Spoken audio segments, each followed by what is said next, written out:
আমি মন থেকে চাচ্ছি কারোর প্রতি আমার কোনো বিদ্বেষ না আসুক, কিন্তু আমার মন কিছুতেই আমার কথা শুনছে না।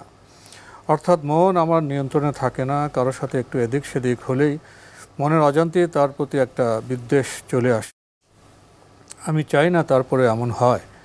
আমি তাকে গালমন্দ করছি অথবা তাকে চড় থাপ্পড় দিচ্ছি, এমন চিন্তা বারংবার মাথায় ঘুরপাক খেতেই থাকে। এমনকি বেঁচে থাকতে যে মানুষগুলো আমার ও আমার পরিবারের সাথে খারাপ আচরণ করেছে কিন্তু এখন তারা আর দুনিয়াতে নেই, তাদের সম্পর্ক এমন চিন্তা আসে। এতে করে ওই মানুষটার প্রতি না চাইলেও আমার মনে এক ধরনের বিদ্বেষ বা অনীহা বা বিরক্তি কাজ করে, এবং এতে করে আমার স্বাভাবিক জীবন মারাত্মকভাবে ব্যাহত হচ্ছে। জীবন যেন খুব কঠিন হয়ে যাচ্ছে। আমি নিজেকে নানাভাবে ব্যস্ত রাখার চেষ্টা করি, কিন্তু তবু এগুলো দূর হচ্ছে না। এমত অবস্থায় আমার কি করণীয়, একটু বিস্তারিত বলবেন? ধন্যবাদ। এই ভাইকে আপনি যে প্রশ্নটা করেছেন খুবই গুরুত্বপূর্ণ। এই জন্য আমি দুটি করণীয় বলবো। এক নম্বর হচ্ছে, আপনি এ ধরনের অবস্থা মনে আসলে বেশি কোরআন তেলাওয়াত করবেন। কোরআন তেলাওয়াত করবেন, তাহলে দেখবেন যে কিছুটা মানসিক প্রশান্তি আপনার আসবে। মনের মধ্যে যে বিদ্বেষ রয়েছে সেই বিদ্বেষটুকু কেটে যাবে। তাহলে আপনি কোরআন তেলাওয়াতটাকে অগ্রাধিকার দিবেন এবং চেষ্টা করবেন এই ধরনের পরিস্থিতিতে বেশি করে কোরআন তেলাওয়াত করার জন্য।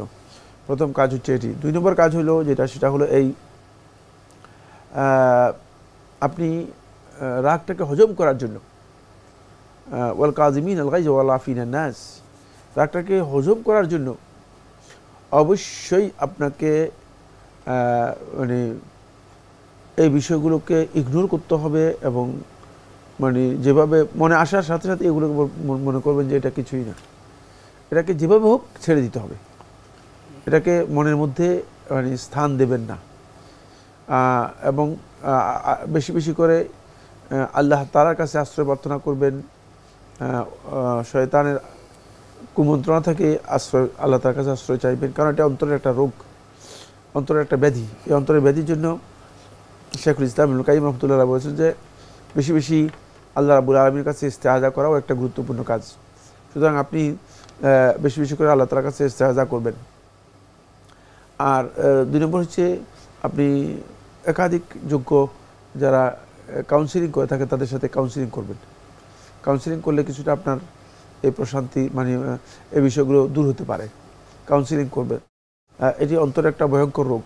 এটা অনেকের মধ্যে এই রোগটা থাকে, এবং এই রোগটা তাকে কুড়ে কুড়ে খায়। শেষ পর্যন্ত দেখা যায় যে সে আসলে কিছু করতে পারে নাই, কিন্তু নিজেই সবচেয়ে বেশি ক্ষতিগ্রস্ত হয়ে গিয়েছে।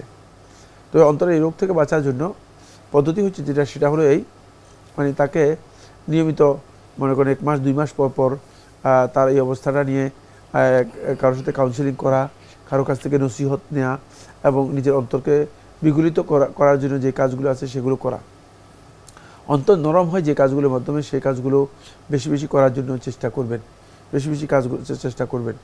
আর এই অন্তরের চিকিৎসার জন্য আরেকটি গুরুত্বপূর্ণ কাজ হচ্ছে সেটা হলো সম্পদ থেকে কিছু মানে বের করবেন।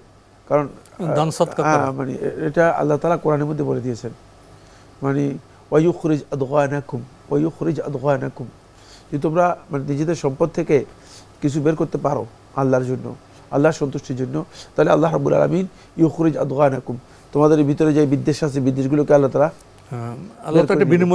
বের করে দেবেন। বিদ্বেষগুলো বের হয়ে যাবে। এই জন্য কিছু কিছু দান করার জন্য চেষ্টা করবেন। এগুলোর মাধ্যমে আল্লাহ তাআলার কাছে পরিত্রাণ চাইবেন যে আল্লাহ, আমি যে একটা ভয়ঙ্কর অন্তরের রোগে আক্রান্ত আছি সেটা থেকে যেন আমি নিজেকে মুক্ত করতে পারি, এবং আমি নিজে মানসিক প্রশান্তি লাভ করতে পারি। এই ধরনের লোক কোনোদিন মানসিক প্রশান্তি পাবে না। কারণ আপনি একজন লোক যখন মানে সবসময় অন্তর মধ্যে বিদ্বেষ পোষণ করবে, আপনার জন্য বিদ্বেষ, আমার জন্য বিদ্বেষ, তাহলে সেই লোকটা কীভাবে তার অন্তরের মধ্যে জ্বালা থাকবে সবসময়, ঠিক না? অন্তর আগুনের মতো জ্বলবে, তার জীবনযাপন জীবনযাপন পুরোটাই মানে, এমনকি ঘুমাইতে পারে না। এর মধ্যে এরকম লোক আমি অনেকে দেখেছি, তার ঘুম নেই।